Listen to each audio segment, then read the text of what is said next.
আসসালামু আলাইকুম প্রিয় শিক্ষার্থীরা, যেই নোটিশের অপেক্ষায় অনার্স ভর্তির আবেদন করা শিক্ষার্থীরা অপেক্ষা করছিল, ফাইনালি সেই নোটিশ প্রকাশ হয়েছে।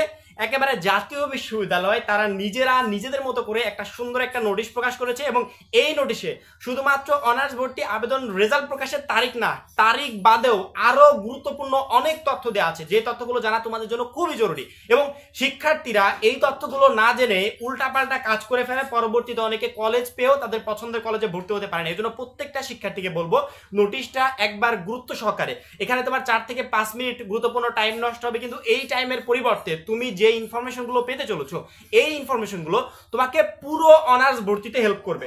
বুঝতে পেরেছো? এখানে তোমরা কলেজ পাওয়ার পরবর্তীতে তোমাদেরকে নিশ্চয়নের তথ্য দেওয়া আছে, নিশ্চয়ন কত তারিখে করবে, নিশ্চয়ন করতে হবে। নিশ্চয়ন না করলে তুমি ওই কলেজে কনফার্ম হতে পারবে। জাতীয় বিশ্ববিদ্যালয় তোমাকে একটা কলেজ দিয়ে দিল, তোমাকে ওই কলেজটাতে নিশ্চয়ন করতে হবে এবং নিশ্চয়নের জন্য 565 টাকা রেজিস্ট্রেশন ফি পাঠাতে হবে। যতক্ষণ না এই ফিটা তুমি পাঠাবে ততক্ষণ তোমার কলেজটা নিশ্চয়ন হবে না, কলেজটা কনফার্ম হবে না। এবং এই রিলেটেড আরো অনেক গুরুত্বপূর্ণ তথ্য দেওয়া আছে, আমরা সরাসরি নোটিশে গিয়ে সেই তথ্যগুলো দেখে নিতে চাই। সরাসরি তোমরা এই নোটিশটা দেখতে পাবে না, তোমাদেরকে এনইউ হোমে যেতে হবে। উপরে দেখবে এনইউ হোম লেখা আছে, সেখানে ক্লিক করলে নিচে একেবারে নিচে চলে আসবে, নোটিশ অপশনে তোমরা এই নোটিশটা পেয়ে যাবে এবং সেখান থেকে এই কাঙ্ক্ষিত নোটিশটা সংগ্রহ করতে পারবে। নোটিশটা দেখো 13 তারিখে প্রকাশ হয়েছিল এবং নোটিশের প্রথম যে কথাগুলো, অবশ্যই গুরুত্বপূর্ণ একটা ভিডিও, গুরুত্বপূর্ণ ইনফরমেশন, এগুলো না জানলে অনার্স ভর্তির ক্ষেত্রে প্রচণ্ড পরিমাণ ভুল করে ফেলবে, অনেকের কলেজ পর্যন্ত বাতিল হয়ে যায় পরবর্তীতে। এই জন্য জানার খুবই জরুরি। 2023-24 শিক্ষাবর্ষে প্রথম বর্ষ স্নাতক সম্মান ভর্তি কার্যক্রমে প্রথম মেধা তালিকা প্রকাশ ও কলেজ কর্তৃক চূড়ান্ত ভর্তি নিশ্চয়ন সম্পর্কিত জরুরি বিজ্ঞপ্তি। জাতীয় বিশ্ববিদ্যালয় 2023-24 শিক্ষাবর্ষে প্রথম বর্ষ স্নাতক সম্মান ভর্তি কার্যক্রম প্রথম মেধা তালিকা 18 মার্চ 2024 তারিখ বিকাল 4টায় প্রকাশ করা হবে। উক্ত ফলাফল SMS NU space ATHN space roll number type করে 16222 নম্বরে সেন্ড করতে হবে। এর মাধ্যমে একই দিন বিকাল 4টা থেকে এবং ভর্তি বিষয়ক ওয়েবসাইট www.nu.ac.bd/admission রাত 9টা থেকে পাওয়া যাবে।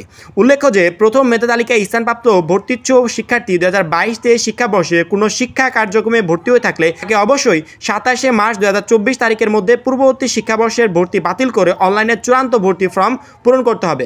অন্যথায় দ্বৈত ভর্তির কারণে শিক্ষার্থী 23-24 শিক্ষাবর্ষের প্রথম বর্ষ স্নাতক শ্রেণীর ও রেজিস্ট্রেশন বাতিল বলে গণ্য হবে। উল্লেখ্য যে প্রথম মেধা তালিকায় স্থানপ্রাপ্ত কোনো শিক্ষার্থী তার বিষয় পরিবর্তন করতে ইচ্ছুক হলে তাকে চূড়ান্ত ভর্তি ফর্মে বিষয়ের পরিবর্তনের নির্দিষ্ট ঘরে ইয়েস অপশন সিলেক্ট করতে হবে।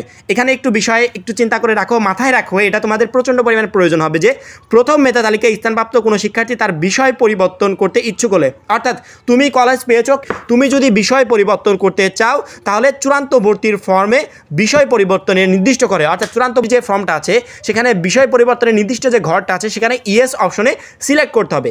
এক্ষেত্রে শিক্ষার্থীদের বিষয় পছন্দক্রম অনুযায়ী সংশ্লিষ্ট কলেজে বিষয়ভিত্তিক শূন্য আসনে মেধার ভিত্তিতে বিষয় পরিবর্তন করা হবে। অর্থাৎ যখনই তুমি এখানে ইয়েস অপশনে ক্লিক করবে, কলেজ কর্তৃপক্ষ তোমার এই বিষয়টা আমলে নেবে এবং তারা দেখবে যে শূন্য আসন খালি আছে কিনা। যদি খালি থাকে সেক্ষেত্রে তারা তোমার বিষয়টা পরিবর্তন করে দেবে। এই শিক্ষাবর্ষে ভর্তিকৃত শিক্ষার্থীদের ক্লাস 21 এপ্রিল 2024 তারিখ থেকে শুরু হবে। তোমরা অনার্স ভর্তির আবেদনটা করার পর যখন রেজাল্টটা প্রকাশ পাবে এবং এই রেজাল্ট প্রকাশের পরবর্তীতে চূড়ান্ত ভর্তি হয়ে গেলে তোমাদের 21 এপ্রিল থেকে একেবারে ক্লিয়ারলি বলে দিচ্ছি 21 এপ্রিল থেকে ক্লাসটা শুরু হয়ে যাবে এবং জাতীয় বিশ্ববিদ্যালয় একবারে অ্যানাউন্স করে দিয়েছে 17 তারিখে রেজাল্ট প্রকাশ পাবে এবং প্রথম মেধা তালিকায় স্থানপ্রাপ্ত শিক্ষার্থীর চূড়ান্ত ভর্তি ফর্ম সহ রেজিস্ট্রেশন ফি বাবদ 565 টাকা 19 থেকে 2 তারিখের ভিতর। অর্থাৎ তোমরা যারা কলেজ পেয়ে গেছো, কলেজগুলো পছন্দ হয়েছে, তাদেরকে একটা রেজিস্ট্রেশন ফি বাবদ টাকা পে করতে হবে কলেজটাকে কনফার্ম করার জন্য, সেটা হচ্ছে 565 টাকা। ঠিক আছে? এই টাকাটা পে করার পর কলেজ কর্তৃপক্ষ তোমাদেরকে যাচাই বাছাই করে সব কিছু অ্যানালাইসিস করে পরবর্তীতে তারা তোমাকে নিশ্চয়ন করে দিবে, অর্থাৎ তারা তোমার ভর্তিটা কনফার্ম করে দিবে। এই হচ্ছে টোটাল বিষয়বস্তু। অবশ্যই অনার্স ভর্তি বিষয়ক পরবর্তী যে কোনো গুরুত্বপূর্ণ আপডেটের জন্য চ্যানেলটা সাবস্ক্রাইব করে রাখবে। সবাই ভালো থাকবে, সুস্থ থাকবে, খোদা হাফেজ।